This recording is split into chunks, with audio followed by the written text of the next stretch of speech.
Driving. Oh! What up, everyone? It is the eve of Twins opening day. I mean, I have to ask Trevor, you're going to be watching the Yankees-Giants game tonight? We got a Wolves game to watch tonight, but that's what I want to know right away. Wolves don't we have the later slate? Should probably double check that. Well, the Wolves they play tonight at 8:30. Yeah, so 8:30. Later, so I think I'll honestly only watch really till Paul Skeens is pitching, and then I really don't care. Paul Skeens. Yeah, right. Isn't it Pirates Yankees? Giants Yankees. Oh, Logan Webb. no, that is right. I knew that. But the Pirates play. Okay, but I'm partial. Okay, so I'm wrong for tonight's game. But no, the Pirates have another. Pirates are the first. Who's the Pirates first? Mets. I'm no Pirates fan. I have no. Yeah, it is Pirates Mets. That's okay. That's what I was thinking. But yeah, I have that backwards. Okay. I don't know. I honestly probably won't watch. Maybe the first inning or two, and then I'll get bored. I got to see the pregame hype up. New Year, they're gonna have a good New Year intro. I also didn't know it was on Netflix till 2 days ago. So nice. Okay, so I didn't even know it was on Netflix. Yeah, you couldn't have. Yeah, that's kind of stupid in my opinion. Well, usually it's on ESPN, but didn't ESPN not? They're not doing the MLB games this year, are they? I don't think they have the Sunday Night Baseball. Yeah, I think NBC is the new. Oh, that's weird. It's like how hockey went from NBC to ESPN and TNT now. Now I think it flipped. Yeah. All right. Well, before we get even more confused about this ever-changing MLB season, we're gonna hit you guys with our ad read today, and that is Athletes Edge Performance Consulting with Jen Prouty out of Brookings, South Dakota. She works with competitive and elite athletes across sports like hockey, wrestling, and football, strengthening the mental side of their performance by developing skills like confidence, focus, and emotional control. Working with athletes, teams, coaches, both locally and nationwide through virtual consulting. Jen uses evidence-based approaches to complement physical and technical training while supporting athletes' long-term development. Great thing she's doing. Started a great company, AthletesEdgePC.com. AthletesEdgePC.com. There's her phone number and her socials. When you get in contact with her, tell them we sent you at Twin City Sports Talk. She'd love to know that. We'd love to know that. Everyone go check her out. And yeah, Twin season is now 1 day away. And before we get into more depth, a reminder, we are selecting who's going to win our 2 tickets that we're giving away to Twins opening day. So you got 2 more days to enter, people. And it's getting down to it. We're selecting March 27th. And so make sure you get it done. It's really good tickets. Section 107, row 6, right behind the Twins dugout. It's going to be hopefully a good game. Hopefully. You never know with this team. But either way, it's going to be a fun atmosphere. Hopefully. Maybe. Maybe. Either way, go register to win some free tickets, people, because they are free. All you need to do is follow a couple things of ours because that's what we want you to do. All right. Wild played last night. Here's our predictions that we made. Trevor, again, catching up. I am slipping again. I said the Wild would win. That was completely wrong. I said Eck and Kirill would combine for 3+ points. I just thought they would make an immediate impact. They combined for 0. So good job, Bruce. Trevor, on the other hand, he said the Wild would lose, so that ended up being correct. And he also said Phil Hughes, Quinn Hughes, and Bobby Brink would both get a point. Brink being on the third line last night, less likely, but the third line, here's the thing with the Wild. Tough loss last night. I'm still positive when this team's healthy because that third line can score too, which they did last night. Bobby Brink with another good play to Vlad. Either way, Trevor got another point in the point category. Now cut the lead from 11 to 10, and not good for Bruce. But either way, to kind of recap this Wild game. Point. Yeah, this. And okay, one thing, if anyone's going to go attack Philip Gustafson in our comment section or really anywhere on social media, hold off. It's just it's a It's a ground ball in baseball. It hops right over Gus's like glove and his stick, hits like the inside of his pad, and then obviously it sets up an easy slapper for whoever that was on Tampa. But it's just unlucky, people. I saw in the comment sections of some YouTube or Instagram post, if Gus does this in playoffs, I'm never becoming a Wild fan again. It's not like he did it on purpose. Give him a break here, people. Like it's just unlucky. It's a bad bounce. It really sucks to lose that way in a huge competitive game where Michael McCarron and Nick Foligno putting belt to butt on a few guys in a little scrapping fight. McCarron sat down Corey Perry. Oh yeah, That uppercut he landed. Ooh. Yeah. Perry's cheek was all messed up. Yeah, that. Oh, he had a cut. huge cut. Yeah. Now, yeah, no, for who do you take in a fight? Real quick. Who do you take in a boxing match, McCarron or Jake Paul? I gotta go McCarron. No, okay. What were you gonna say? But no, I'm looking as we speak about it. So the Wild had 16 shots after 2. Mm-hmm.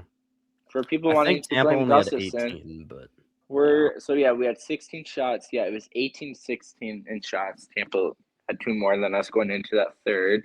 Mm-hmm. What did the game end at? Let's see here. For the shots.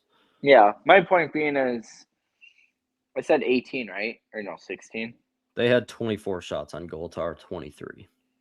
But the point being, the Wolves' offense just absolutely Or what did I say?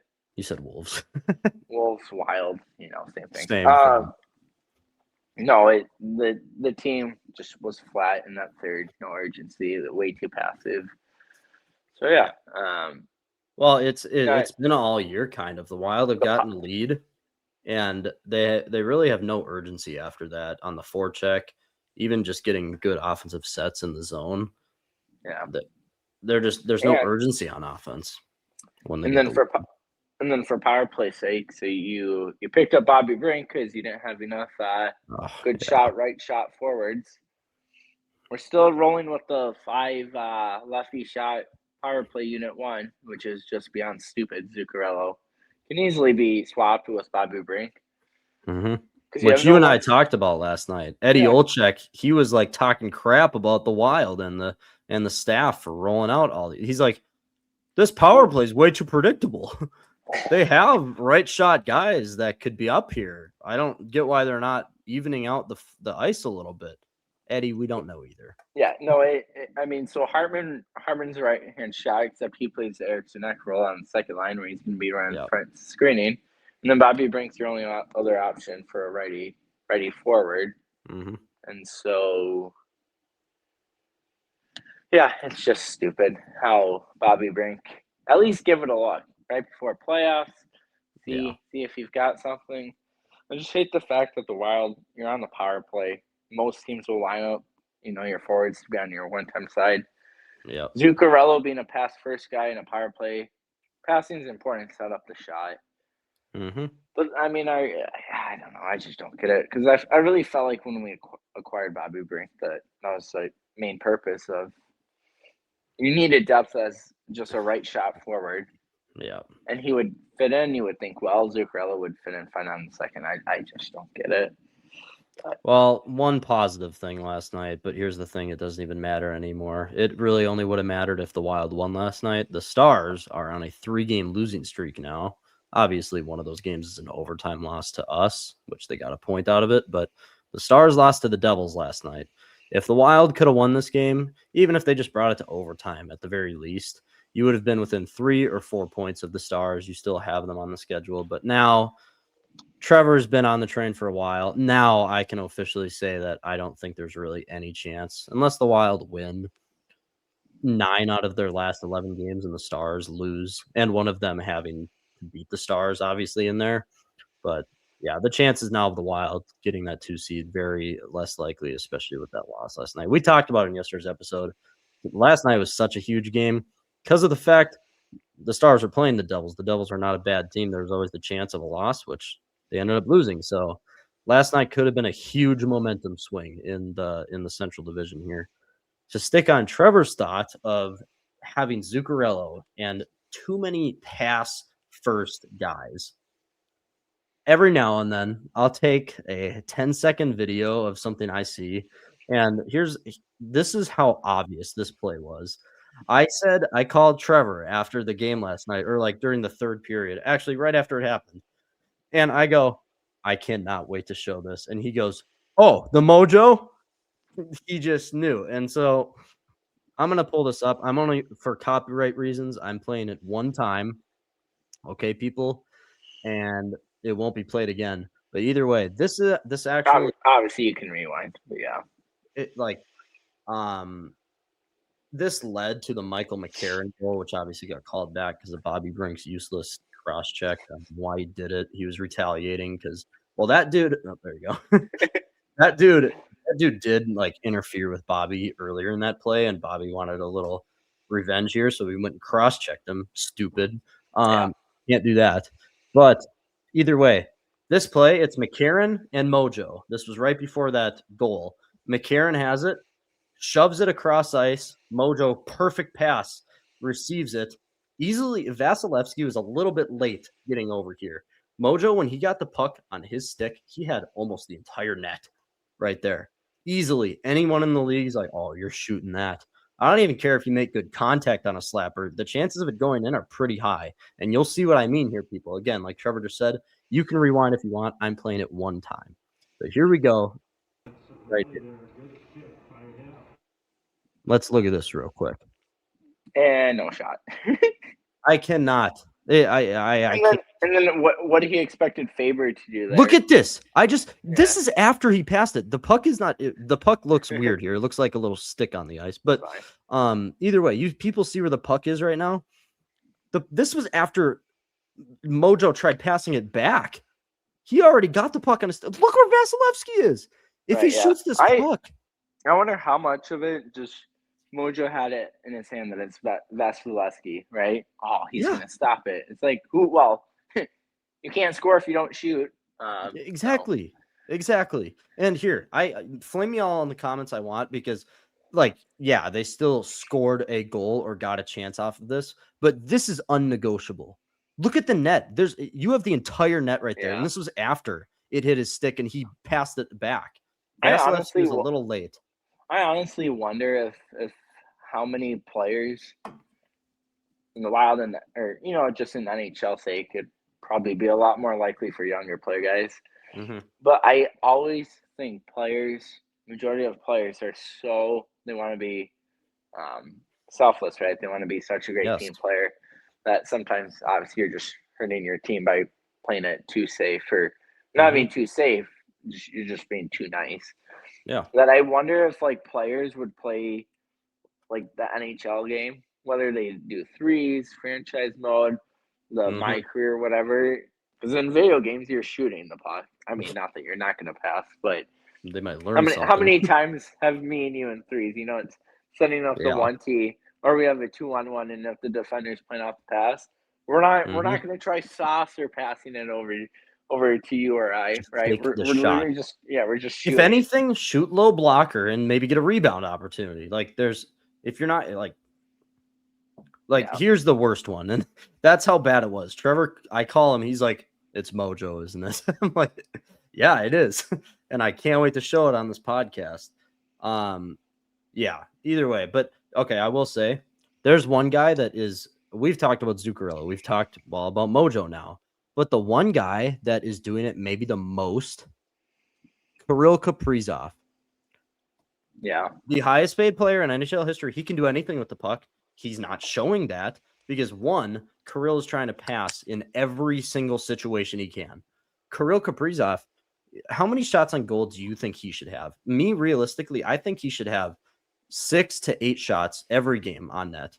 Like, realistically, I think that's very realistic for Kirill. Like, he should be averaging that in a game. I don't know what he is. Maybe he is under the covers, but yeah. So I'm gonna look at 2 things here. Keep going. No, it's not. I'm gonna read the last 10 games. So last night, Kirill had 2 shots on goal. Before that, 6. And then against Toronto, 2, 6, 1, 3, 4, 1, 3, 5.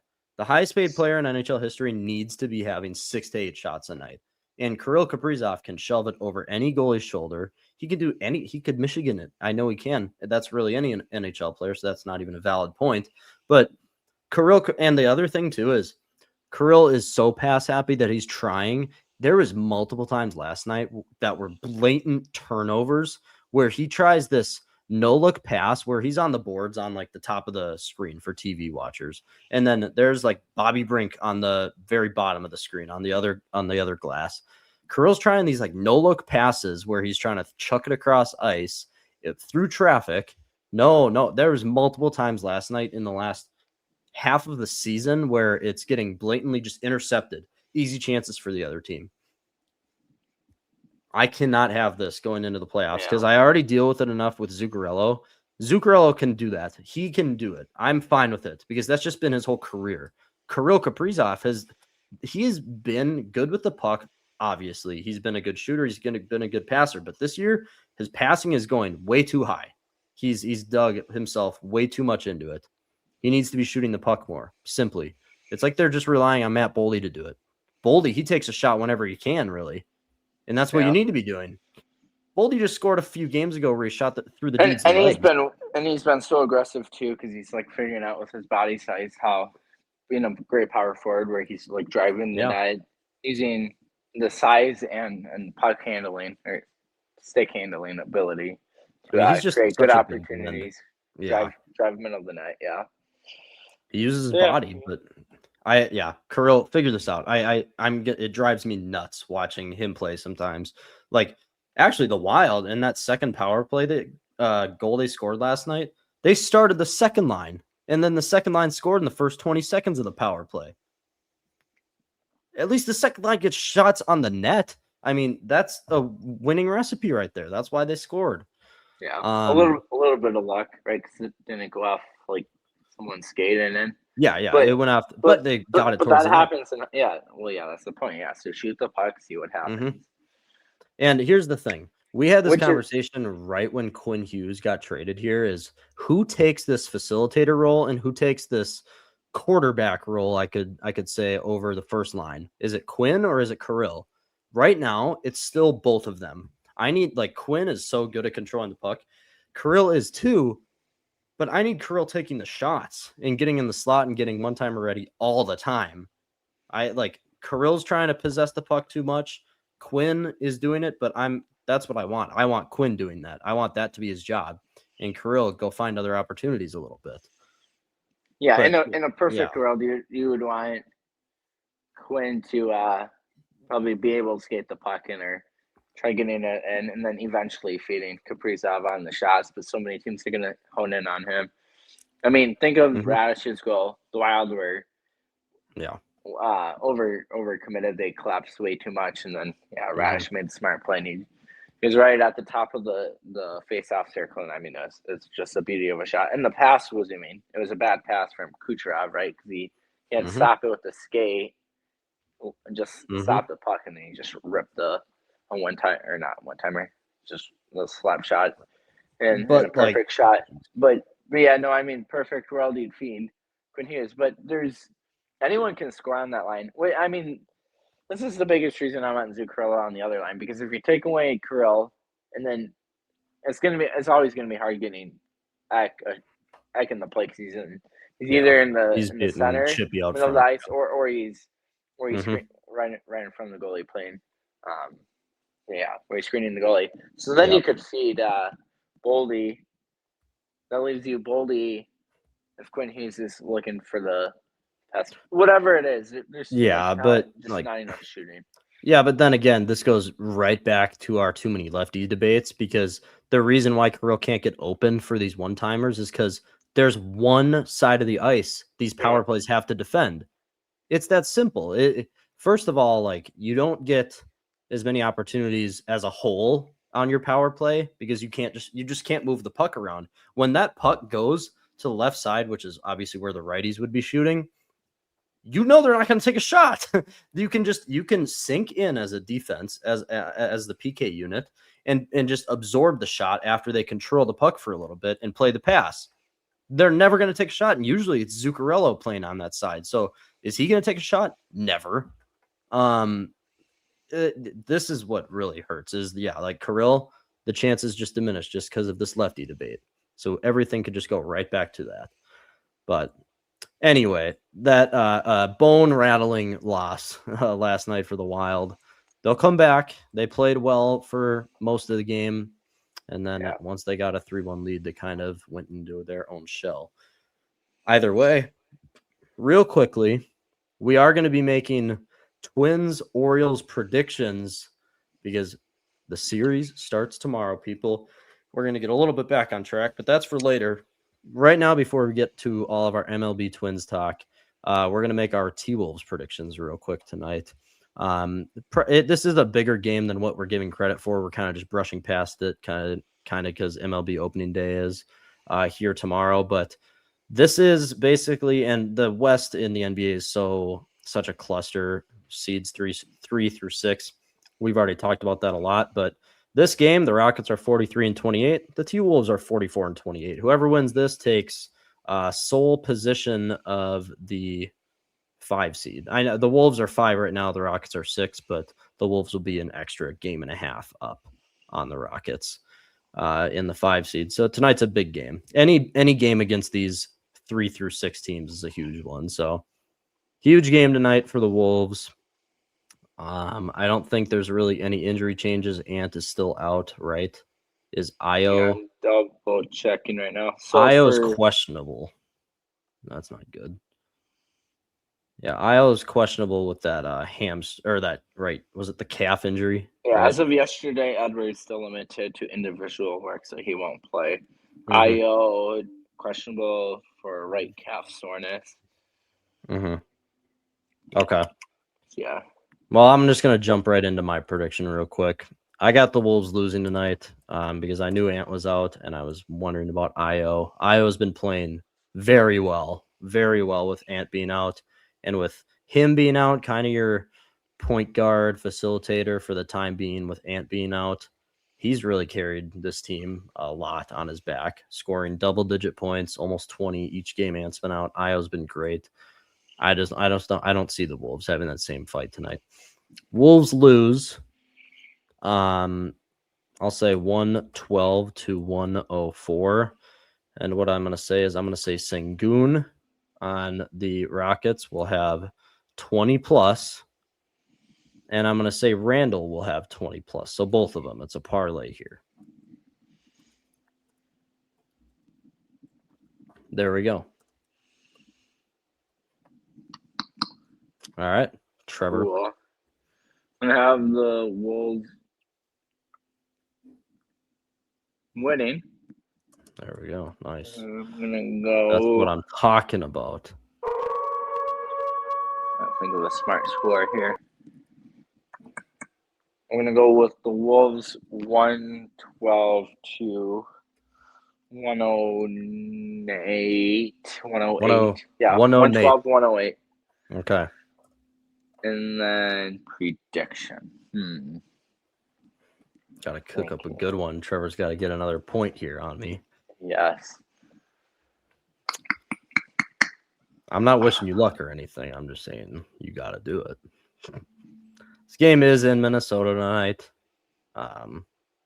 So maybe if that plays any factor, home court doesn't necessarily matter as much in the NBA, but the crowd will sit down when the Wolves score a basket. That is a very good prediction. Very good one. I'm torn. Nothing. I'm trying to think of a smart one here.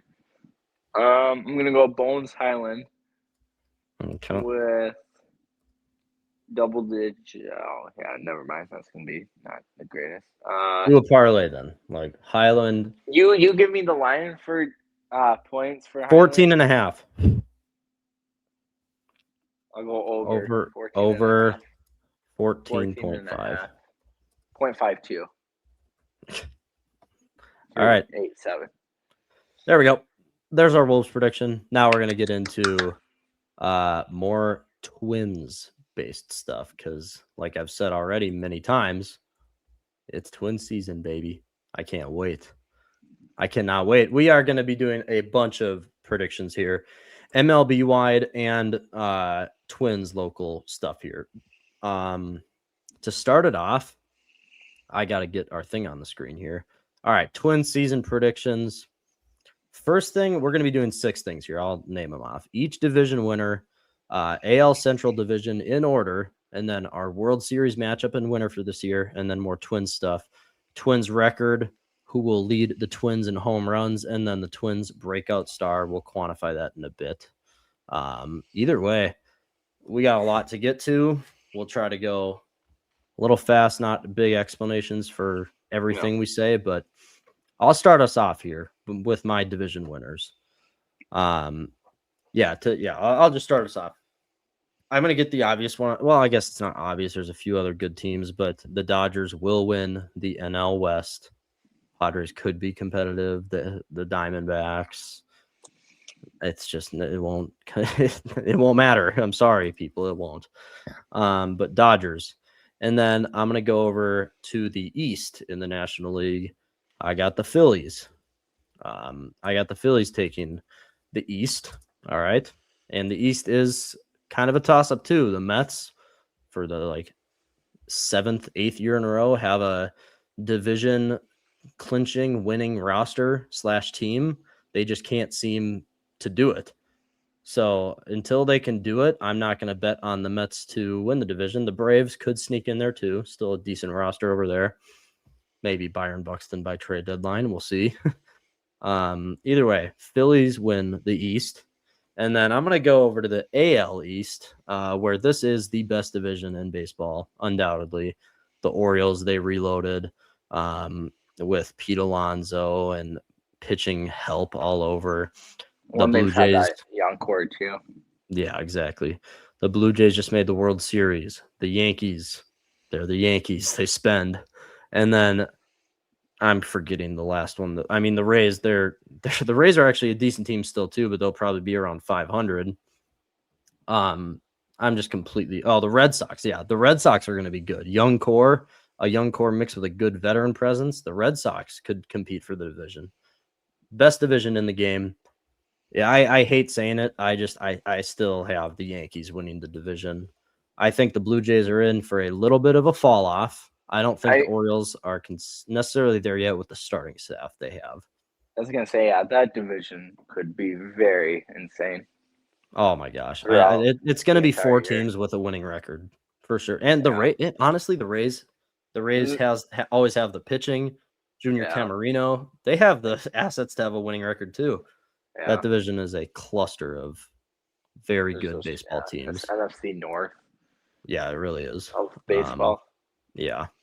And so Yankees, and then I'm going to go over to I'll do the AL West. The AL West, also a few decent ones. Everything in my might wanted to choose the Athletics to win this division. The Athletics have probably the best lineup for hitting in the division there. But you need pitching on that side too. I'm going to go the Mariners win the AL West. And then it leaves me with, we're not going to be doing the AL Central. We're going to be doing that in our next prediction here. And by the way, each division winner, each Trevor and I get right, we get 2 points in our point category for each one at the end of the year, which actually at the end of the baseball season here, that will be in our next season of predictions, because our prediction schedule, it ends and starts on the NFL week one of the NFL season. So it'll be points into next year's prediction segment. Either way, Mariners, and then it gets to my biggest surprise here. This is going to surprise people a lot, and I get it. In the National League Central Division, I'm going to go very particular here. The Reds are not there yet. The Reds will not win it. The Cubs are they are the favorite. I think the Cubs are a little bit overhyped. The pitching ERA and the pitching statistics, underlying statistics, I don't think the Cubs will win the division. I think they're just in for a little bit of a down year from what the fans and media are expecting there. Cardinals, they traded everyone. They don't have Arenado. Cardinals have no chance. The Brewers have taken many steps back here. They trade Freddie Peralta. They don't make any additions to the team. They hit good for average, but their pitching took a big hit. And also uncertainty with the big Miz or whatever his nickname is. And the pitching staff as a whole, a little bit more questionable. The Brewers are projected 82 wins this year. So my division winner in the National League Central is the Pittsburgh Pirates. Okay. And I will go in more depth with this too. The Pittsburgh Pirates last year were 7th in team ERA. Their bullpen was very good in a lot of key statistics. Okay. You have the best pitcher or arguably best pitcher in the league. Yep. What was the thing that the Pirates couldn't get over the hump? They don't sign hitters. The last time the Pirates signed a multi-year contract for a hitter or a position player was 2017. They signed O'Neill Cruz. They already have him. But Ryan O'Hearn to a 2-year contract. They signed Brandon Lowe, Marcell Ozuna. They did something in free agency, and their lineup is not that bad. They still have Brian Reynolds. And then they also went out and got Gregory Soto. But then beyond that, too, their starting pitching staff has some of the best prospects and MLB-ready guys. Bubba Chandler is in there. He is one of the highest-ranked prospects in the league. And then I'm going to look up the exact roster because I don't know exactly what their names are. Sue me. Yeah, Mitch Keller. Yeah, Keller's always reliable. He's the veteran present. Yeah, because I've kind of been looking at. You've been explaining Dennis Santana. Isn't he pretty good too? Yeah, Dennis Santana. Yep. Like you said, Soto. They added your Curdy for depth. Yeah, okay, but Braxton Ashcraft, another super young dude, last year was his kind of first full season, 2.71 ERA, 71 strikeouts in 69 innings. Yeah, he's a high pick too. Not like super high, but second rounder. And then they also signed the veteran Jose Urquidy. I think that's how you say his name. Houston. But yeah, Bubba Chandler, one of the best in baseball. But then you know who they're getting back probably in June? One of the best 1-2 punches in the league is Paul Skeens, and then Jared Jones is coming off Tommy John. They'll get him back what they think is hopefully around June.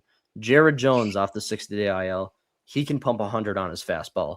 2 days in a row, you get guys that are going to pound the strike zone with high heaters and some insane breaking stuff with Skeens and then Jared Jones. They get him back at the age 24. The Pirates are set up for the future. They just need to get these bats. Plus, they have the number one prospect in baseball is one of their outfielders. I'm forgetting which one. Oh gosh, I'm forgetting his name now. Either way, but Valdez, Garcia, Mangum. I'm gonna look it up. Right? Billy yes, Cook? yeah. It's not a prospect in baseball. Callahan. I don't know. It's oh my gosh, Connor Griffin. No, he's not on the 40 man. But I'm just talking about the future here. They have him coming up. So the Pirates are set for the future. I have them winning the division this year, and I am not ashamed of it either. That division is not good at all. It hasn't been in a while. So I wouldn't even say it's wild. I mean, just the fact that you have Paul Skeens is also gonna raise the urgency to get this team competitive again. Even if they're gonna have to. Because I mean, during the window where the Twins went super crazy in their trade deadline, when we gave up Encancio and Strand, you gave up. Who was the other guy we gave up? Spencer to the Reds? Steer. Yeah, Steer. Yeah. To get Malley, which obviously flopped big time. Mm-hmm. But when you made that trade, it showed you were serious. We picked up the reliever from the Orioles, Jorge Lopez, for Yunior Cano, and I forget which prospects were involved in that. Yeah, I kind of expect the Pirates. I mean, Pirates, I don't know how good their farm system is. It's got to be top 10. It's really good. I was going to say, because they obviously haven't been good for quite a while. So they've got some guys that either you can continue to build with, that guys if they're not up already, will be soon. And then maybe for top prospects that are still years out, maybe you trade those guys and worry about the current with Paul Skeens and building around Skeens and like you said, adding to the offense, which for the That's the names you thing. mentioned, O'Hearn, Yeah. Ozuna. I'll go through their lineup really quick because I actually really like it. They also signed Joey Bart, the catcher, this offseason. 29 years old last year, 250 hitter with a few home runs there too. But the whole roster for them it's playoff ready. It's ready as a whole. And then former number one prospect Henry Davis is their second catcher. He still has a lot to prove, but he has so much talent. But then, Ryan O'Hearn, Marcelo Zuna for the outfield DH spot. And then Jared Triolo is also like a former high touted prospect. But then second base, Brandon Lowe.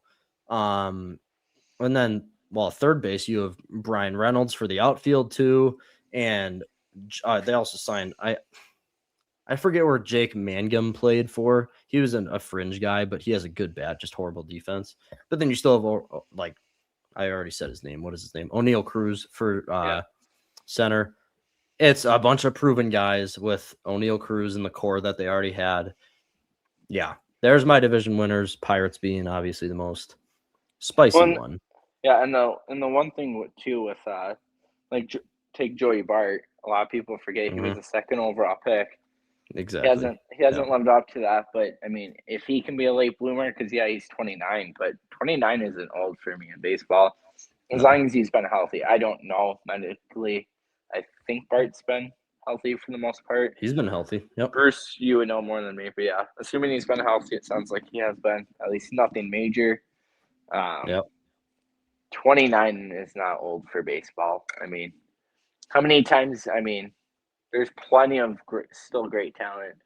You can look around the leagues of guys that are 35 plus that are still key everyday starters for whatever teams it will be. I mean, think of how good Verlander's been. Salvador Perez. Like, if you want to go catch a comparison, I'm not saying he's Salvador Perez, but at least for me, I'm sure Bruce can agree. I feel like I've been watching Salvador Perez play for the Royals for my entire life. It feels my whole life. Yeah.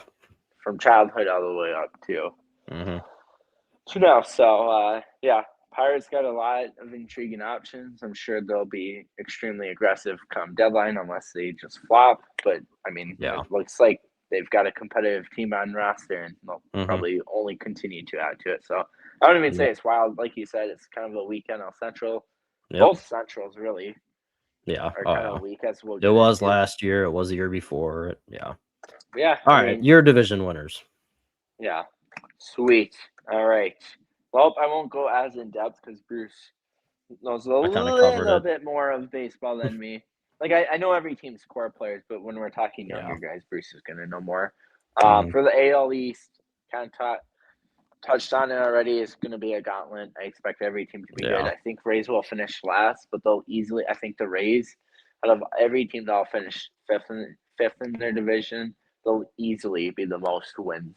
By far. Have the most wins for fifth place teams. Yeah, probably by 20 games, to be honest. I think Toronto will be back. So I for division's sake, I do have Yankees, but I do think it'll be super tight between Toronto and the Yankees. Yep. And then I Red Sox are going to be right on that fence too because they've got a lot of intriguing young guys that they've kind of already. They're going to be all the wild card teams. There's a few guys still. They are going to be all three wild card teams. Yeah. And then what's the other team real quick? So Toronto, Red Sox. Orioles, they reloaded. Yeah, and then Baltimore. Baltimore was supposed to be good last year. It just didn't work out for them. Injuries, that's what it was. Yeah. Right, yeah. But I think they'll rebound. I mean, they've got plenty of young guys that have been on the team for a little bit or are about to on the way up. So, that division is going to be insane to kind of just really watch throughout the year. Central, I really don't even think there's much debate here. Detroit's going to win that. No, we said we're not doing that one. That's for the next one. You didn't hear nothing. Spoiler, my bad. That's right. Yeah. AL West, I've got Seattle. All right. So one the game Mariners away from World Series. Yep. Yeah. And I fully think We'll make it there. Astros aren't what they used to be. I think their biggest competition is the A's. That's Yeah, really what well, it is. and The Angels know, but yeah. I'm just realizing I'm making this harder than it needs to be. Why? No. I'm just gonna pull up the division as I kind of go over it. Like I've got it written out, but for like other teams, Angels are the Angels. Mike Trout, please be traded for just your own sake, and you can play in playoff baseball. Hopefully, because he's the only. It's just I know we've talked about this in prior episodes in the past. His only playoff game is a wild card game, right? Yep, For and he Trout, lost. yeah. So, but anyways, for Seattle, they're no competition with the Angels. Houston's not what they used to be. They'll still be competitive, but I don't think they'll be. Rangers, no. Yeah, Rangers, no. And then Athletics are kind of the wild card, but Athletics will be. I think Athletics in Houston is going to be that team where wild card expectations kind of 500 and fringe team. Yeah, so I think that's kind of another weak division with the Central, as we'll get into more shortly. For the NL East, yeah, I have the Phillies winning that. I think Phillies, I mean, obviously, we're very familiar. They were very aggressive at acquiring Durant, so instantly you've got one of the best closers in all of baseball. And they retained Schwarber, and right, yeah, they just kept their whole entire they kept core. the whole, the core is intact again. Because Schwarber was a big question mark. I honestly thought Schwarber would go elsewhere, but he ended up staying. Yeah, Washington rebuild. Don't really got to talk about that. Miami. Washington, okay, they have a team. They're not going to be they're going to be closer to 500 than they are to 65 wins by far. They have a lot of young, great pieces, but either way, keep going. Yeah, Miami kind of same boat with Washington. Atlanta will be good. I fully expect, but I think Phillies will just be better. And then the Mets are, I don't know. I know the Mets did a lot in the offseason, but they also lost a lot. It's just kind of a completely revamped roster. So I think Mets and Atlanta will be kind of your wild card winning teams. But yeah, I think Phillies will win the NL East. And then the Central. So yeah, for the Central, I have the Pirates getting last in that division. I'm just kidding. Really? Oh, okay. No, I was like, no. St. Louis will probably get last there. Yeah. Since he will be competitive like they were last year. Milwaukee is always competitive, which really doesn't ever make sense to me because like Milwaukee never has. They just develop well. I mean, it's kind of the same thing with the Rays. They play small ball. They bunt, they hit for contact. It's a winning formula until the playoffs, but yeah, as discussed a little bit ago, Pittsburgh, you've got the best starting pitcher in baseball, or one of them, maybe if you don't want to put them on, but very close, if not first. So Pittsburgh will be competitive, but for the Central, I do have the Cubs. I'm not super confident. Just I feel like that division go to a couple different teams. Yep. I really think it's between the three teams. So between Chicago, Pittsburgh, like you've said, and the Milwaukee. And I know since he can be good too, I just don't know if they're division winning good. And then St. Louis, we don't got to talk about. For the NL West, no questions asked. The Rockies are definitely going to be the Rockies, and so we don't got to talk about them. Dodgers are going to win this. I'm going to be intrigued to see how the Giants do. Luis Ariz, Giants with my old Tennessee volunteer, Tony Vitello. As their manager. Yeah. I love him. Yeah, I love Tony. Padres are always competitive too, so we'll see how they do. But yeah, Dodgers will almost certainly win that division. Probably still by 10 games. Huh? Yeah, probably still by 10 games, no matter what. Yeah, if not more. It's unfair. Yeah. All right, moving on.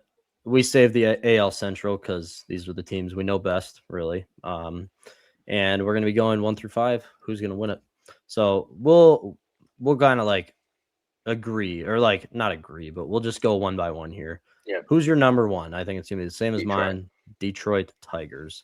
1 Detroit for both of us. I think it's pretty obvious. They easily have the best roster in this division. And they got Verlander back. They got Framber Valdez.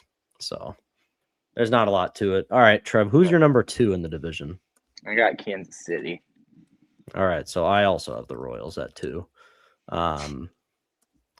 I mean, it's not like we're trying to copy each other. It's just what I have. But I mean, the Royals. My thing is kind of what the Pirates have with Skeens. I mean, you see how crazy good Bobby Witt is. Yeah.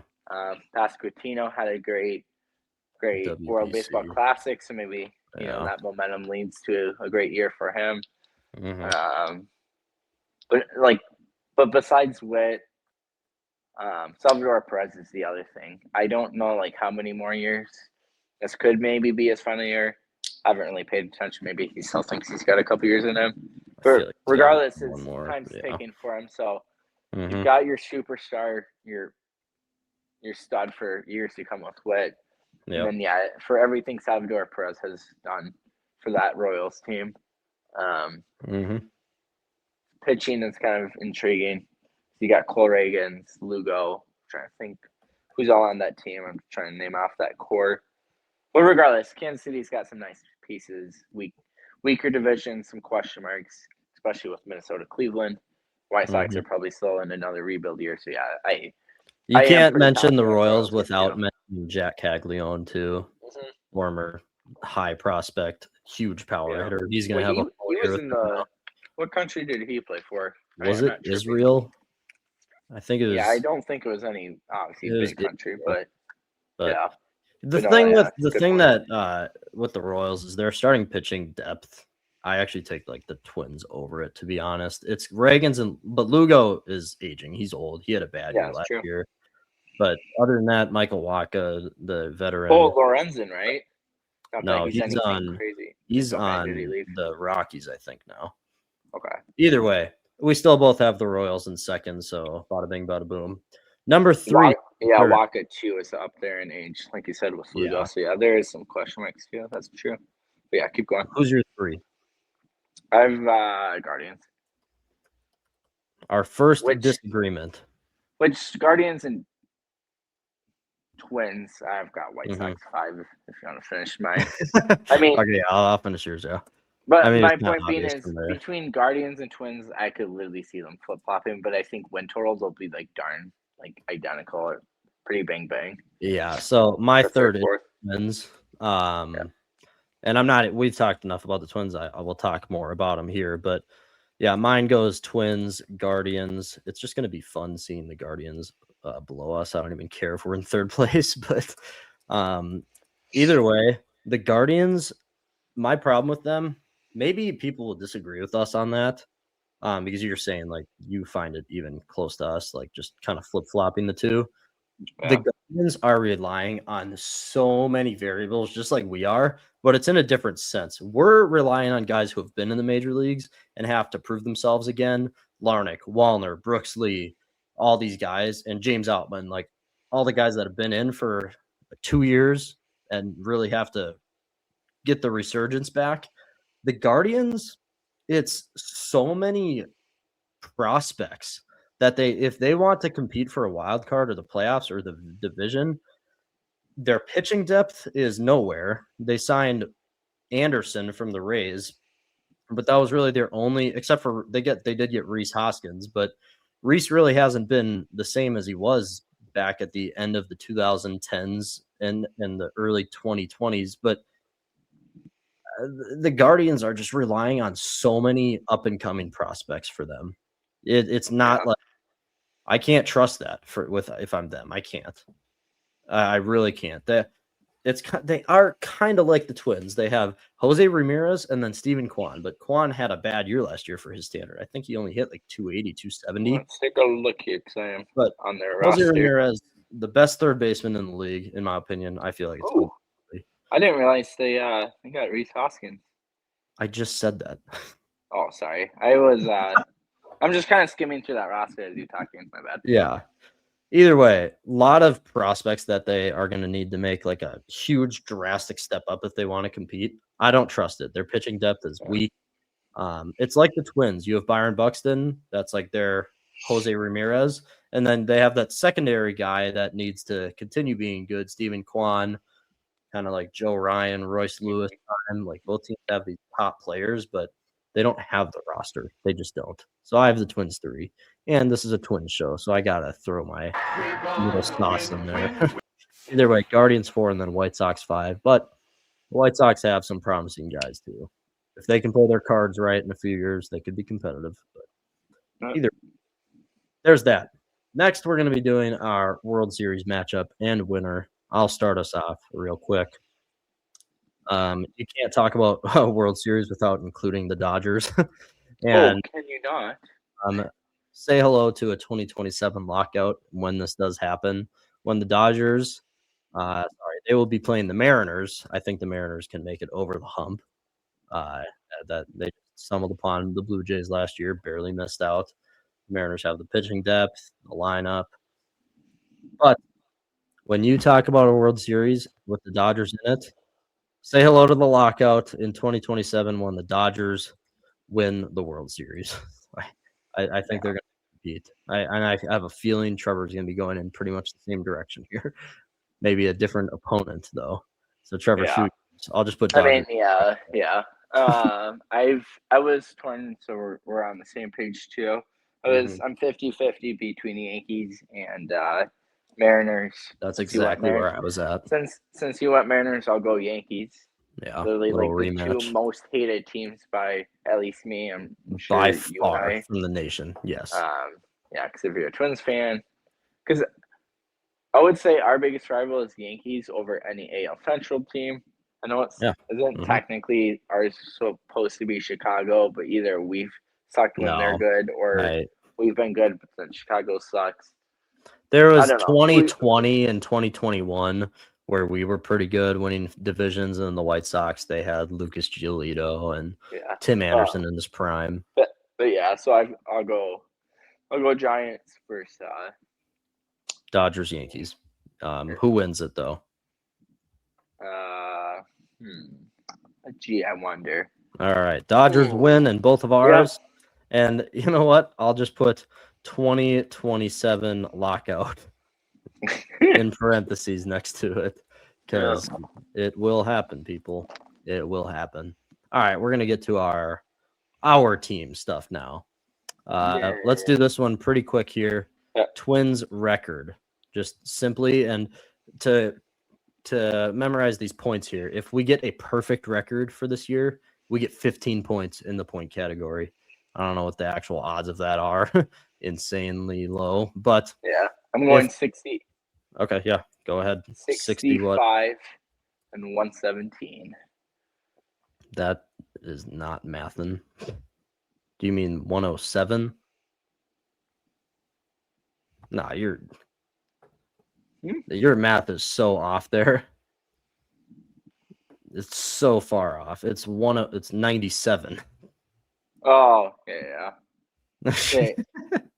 All right. Hold on. Hold the phone here. Yeah. Either way, 65 and 97 for Trevor for his Twins record. Hold on. What? Yeah, never mind. That's right. Yeah. So I just screwed up my math, but 65 wins. Yeah. Either way, if we're gonna do this like the basketball predictions we do, if we get the score prediction, but if we get 3 wins away to the record, like for you, if you went 60, if the Twins went 68 and 94, you would get this technically correct and get 8 points for it. So could be a nice little jump. As for me, I got the Twins going 73 and 89. So losing record by quite a bit. And it's funnier. It's gonna be a great year of Twins baseball at beautiful Target Field. All right. Who will lead the Twins in home runs this year? This is maybe a cakewalk. Eric Wegman. I'll shoot mine before Trevor can. This is very dependent on injuries, but I can't go against Byron Buxton. I got you beat. You already just lost. All right, who is it? So I got to clarify now that you said that. Are we talking come July 31st or end of the year? Because what happens if Buxton's traded? If Buxton's traded, it's the full year.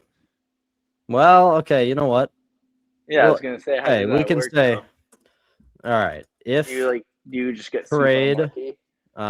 well, yeah. So if traded, only Twins homers count. I'll still stick with this team. Yeah, I am 'cause worried about Matt Wallner, but yeah, Buxton's obviously the top one, but given the trade kind of risk, and there's a that's big why risk there. I didn't want to pick him. And I figured you were even can't talk. I figured you were gonna pick him, and so that's kind of why I let you rip it first, because I wanted to hit you with that curveball. Yeah. So now my considerations, just because I don't want to pick Buxton, because I obviously we don't want to see Buxton traded, or it's not that we don't, but for the reasons we talked about, or we'd miss watching him play. Especially if we're bad. So I'm between two. I'm between Sweaty Forehead and Royce. I think Another I'm one gonna go with an Royce. injury past, but yeah. see, I was debating between Buck. I did think of the trade thing, but I think we talked about it. But in case we didn't, or if we did, for people that didn't see other episodes, Mr. Wallner is Mr. Sweaty Forehead. You'll see when you watch games in person or at home.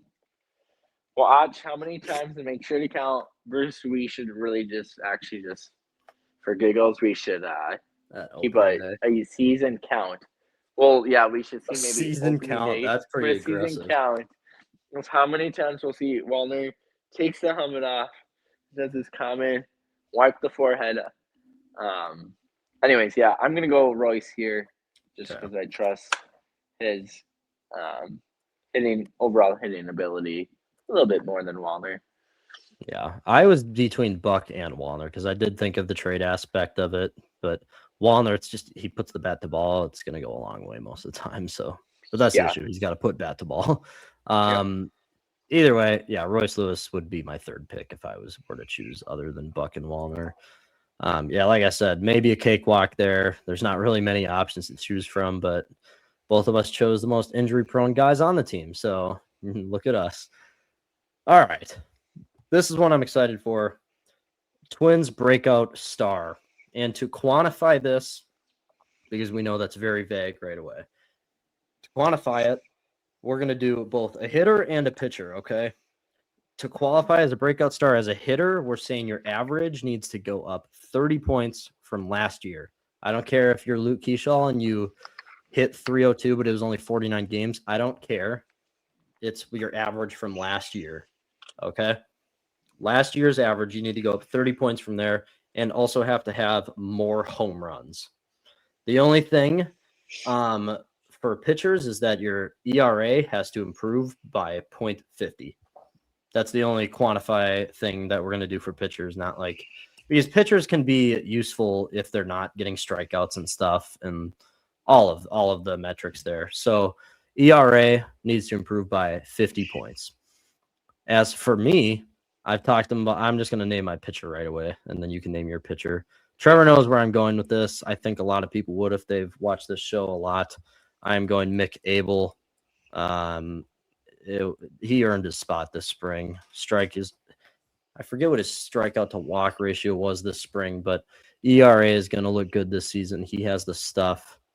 I'm very excited to watch him pitch, and a lot of Twins fans should be. I'm excited to go to the ballpark and watch him pitch specifically.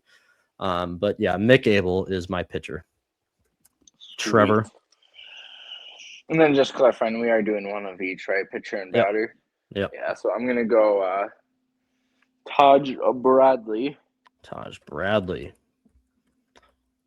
All right. And then, yeah, Taj Bradley, actually, he's getting the second depth chart over Bailey Over. So a little snippet there. But who's your batter, Trev? My batter is going to be... Trevor's going to snipe me. I already know it. He's going to snipe me. He's going to snipe me. My batter is going to be... Or do you want me to go first while you think about it?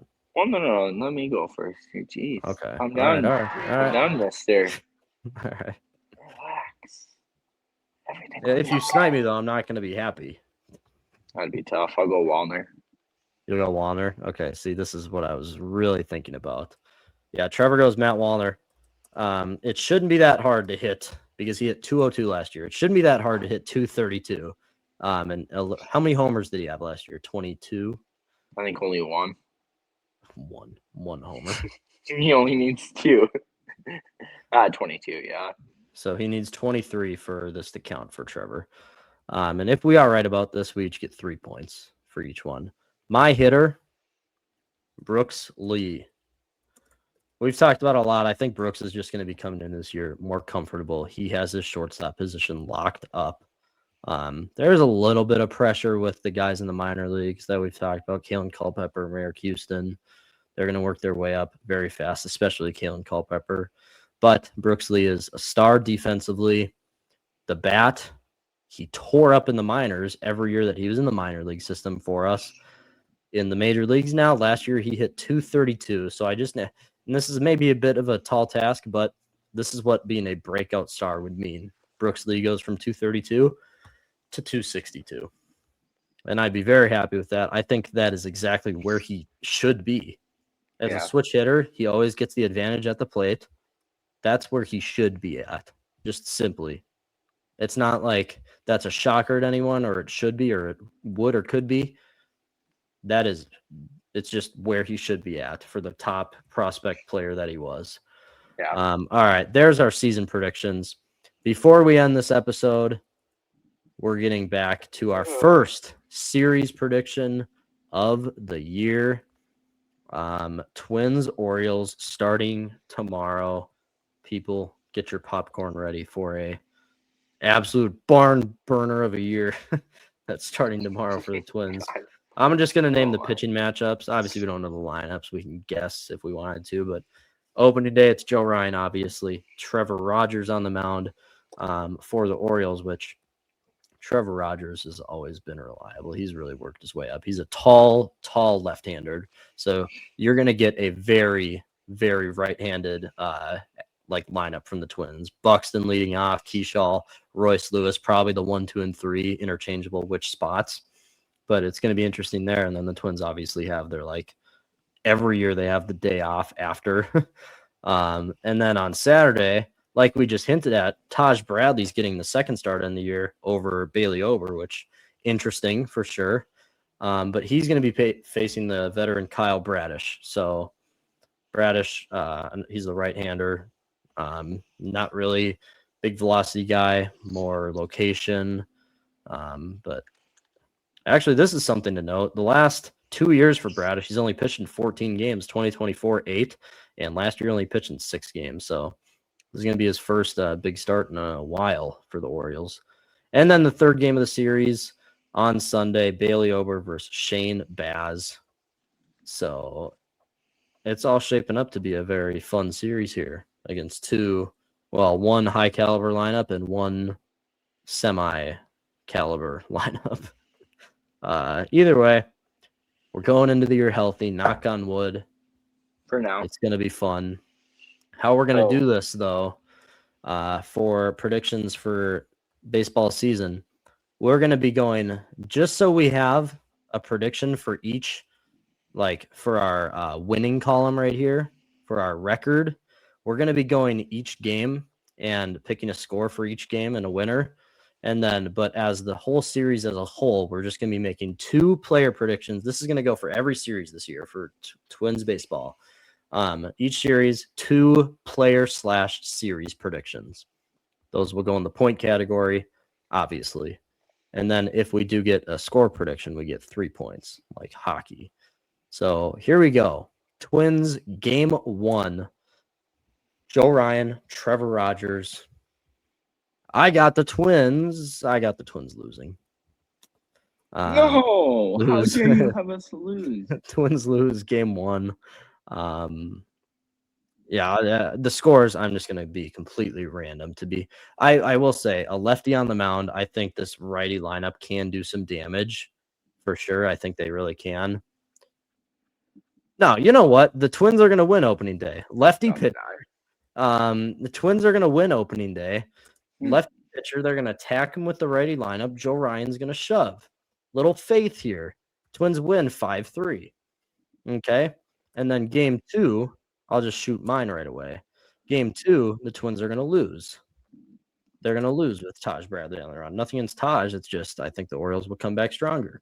6. Yeah, what do you got against Taj, huh? Yeah. I've got so much against him. Yeah, tell me about it.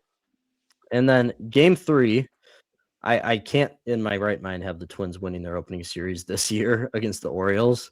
So I have the Twins losing game 3. I'll say 4-2. Actually, no. You know what? No. 6-2. So there we go. I'll get to my player predictions after Trevor names his 3 games. All right, Trev. Game 1, Joe Ryan, Trevor Rogers.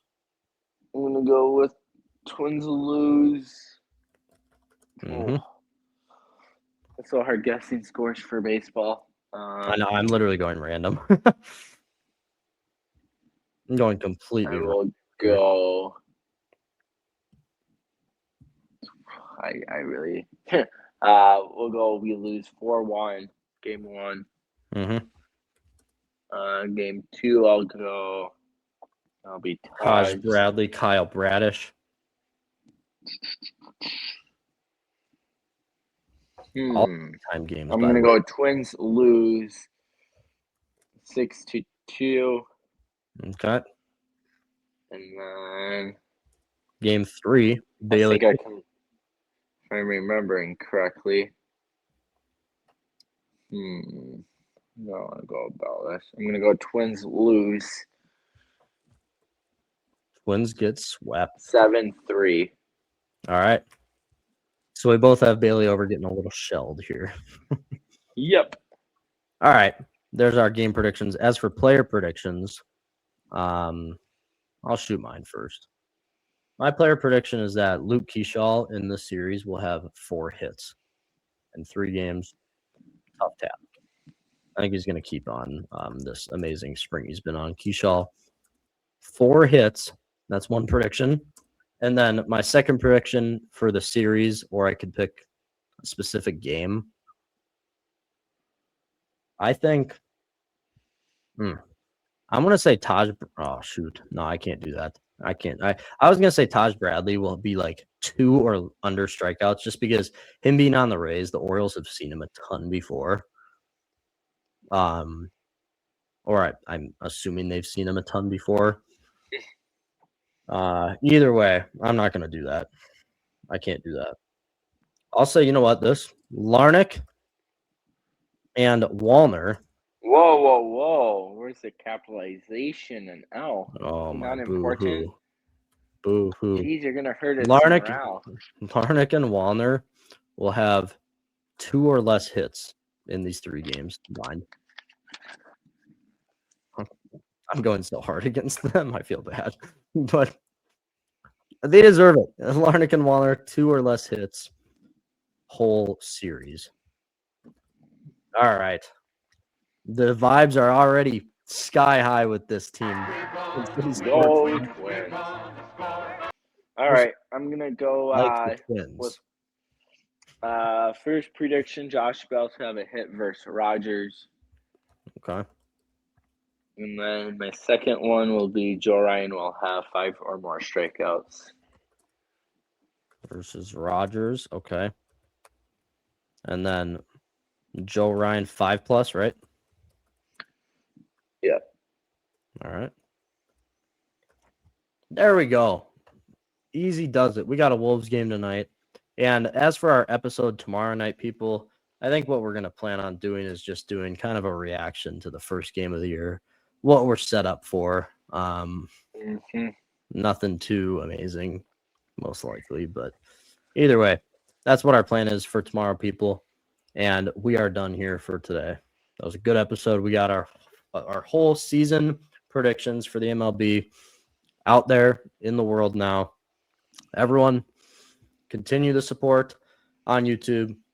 We love it. Subscriptions, keep it going higher. Instagram, TikTok, and Spotify. Make sure you go follow those. Register for the ticket giveaway. In 2 days, we'll be announcing the winner for that. Everyone, have a great day and enjoy your Twins baseball tomorrow. We'll see you after the game tomorrow night.